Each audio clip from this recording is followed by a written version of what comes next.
അപ്പോൾ guys artificial ലീവ്സിനൊക്കെ ഇപ്പോൾ എന്താ പൈസ? ഇന്ന് നമുക്ക് നമ്മുടെ കയ്യിലുള്ള ഒരു സാധനം കൊണ്ട് ആർട്ടിഫിഷ്യൽ ലീഫ് ഉണ്ടാക്കിയാലോ? അതിനായിട്ട് നമ്മൾ നമ്മളെ കയ്യിലുള്ള ഒരു പ്ലാസ്റ്റിക് ബോട്ടിലിൻ്റെ ഇതേപോലത്തെ ഒരു ഇതാണ് എടുത്തിട്ടുള്ളത്. അതിതുപോലെ നമ്മൾ കട്ട് ചെയ്തെടുക്കുന്നുണ്ട്. നമ്മൾ ആദ്യം ഒരു ഭാഗമായിട്ട് കട്ട് ചെയ്യുക, എന്നിട്ട് അതിനെ പകുതിയായിട്ട് പിന്നെയും കട്ട് ചെയ്യുക. എന്നിട്ട് നമ്മളതൊരു ലീഫിൻ്റെ ആകൃതിയിൽ കട്ട് ചെയ്ത് എടുക്കുന്നുണ്ട്. ആദ്യം സ്കെച്ച് വെച്ചിട്ടൊന്ന് മാർക്ക് ചെയ്യുന്നുണ്ട്. അതിനുശേഷം നമ്മളത് കട്ട് ചെയ്യുക. ഇതേപോലെ നമ്മൾ മൊത്തത്തിൽ ഒന്ന് കട്ട് ചെയ്തെടുക്കുന്നുണ്ട് കത്രിക വെച്ചിട്ട്.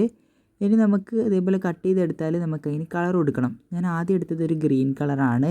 പക്ഷേ എനിക്ക് ആ ഗ്രീൻ കളർ ഇഷ്ടപ്പെടാത്തതുകൊണ്ട് ഞാൻ ആ ഗ്രീനിൽ കുറച്ച് വൈറ്റ് ആഡ് ചെയ്തിട്ട് ലൈറ്റ് ഗ്രീൻ കളർ ആക്കിയെടുക്കുന്നുണ്ട്. എന്നിട്ടാണ് നമ്മൾ മൊത്തത്തിൽ ഒന്ന് അടിച്ചെടുക്കുന്നത്. അതിനുശേഷം നമ്മൾ അടിച്ചതിന് ശേഷം നമ്മൾക്ക് വേണ്ടത് ഡാർക്ക് ഗ്രീനാണ്. ഡാർക്ക് ഗ്രീൻ വെച്ചിട്ട് ഇതേപോലെ ലൈൻസ് ഇട്ട് കൊടുക്കണം.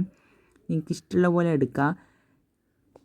ലൈൻ ഇടുമ്പോൾ നമ്മൾ ശ്രദ്ധിക്കേണ്ടത് കുറച്ച് ഒറിജിനാലിറ്റിക്ക് പോലെ ഇടാൻ ശ്രമിക്കുക. അല്ലാതെ നമുക്ക് ഇഷ്ടമുള്ള പോലെ ഇതേപോലെ ചെയ്ത് കൊടുത്താൽ ഒരു ഭംഗി ഉണ്ടാവില്ല. ഞാൻ ലാസ്റ്റ് എല്ലാത്തിനും പിന്നെ മാറ്റുകയാണ് ചെയ്തിട്ടുണ്ടായിരുന്നത്. ഇതേപോലെ ആക്കി കൊടുത്തിട്ടുണ്ട്.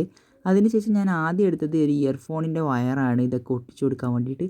പക്ഷേ അതിലെത്ര ശ്രമിച്ചിട്ട് ഒട്ടുന്നുണ്ടായിരുന്നില്ല. വേഗം വേഗം പറഞ്ഞു പോകുന്നുണ്ടായിരുന്നു. അതുകൊണ്ട് ഞാൻ ലാസ്റ്റ് എടുത്തിട്ടുണ്ടായിരുന്നത് ഒരു ത്രെഡാണ്, ബ്ലാക്ക് കളർ ത്രെഡ്.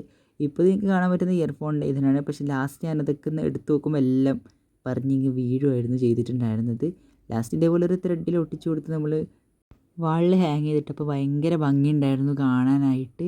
അപ്പോൾ എല്ലാവരും ഒന്ന് ട്രൈ ചെയ്ത് നോക്കുക, അടിപൊളിയാണ്. ഇഷ്ടപ്പെട്ട വീഡിയോ ഒന്ന് ലൈക്ക് ചെയ്യാനും ഷെയർ ചെയ്യാനും സബ്സ്ക്രൈബ് ചെയ്ത് സപ്പോർട്ട് ചെയ്യാനും മറക്കരുത്. അടുത്തൊരു വീഡിയോ ആയിട്ട് വരുന്നവരെ ഗുഡ് ബൈ.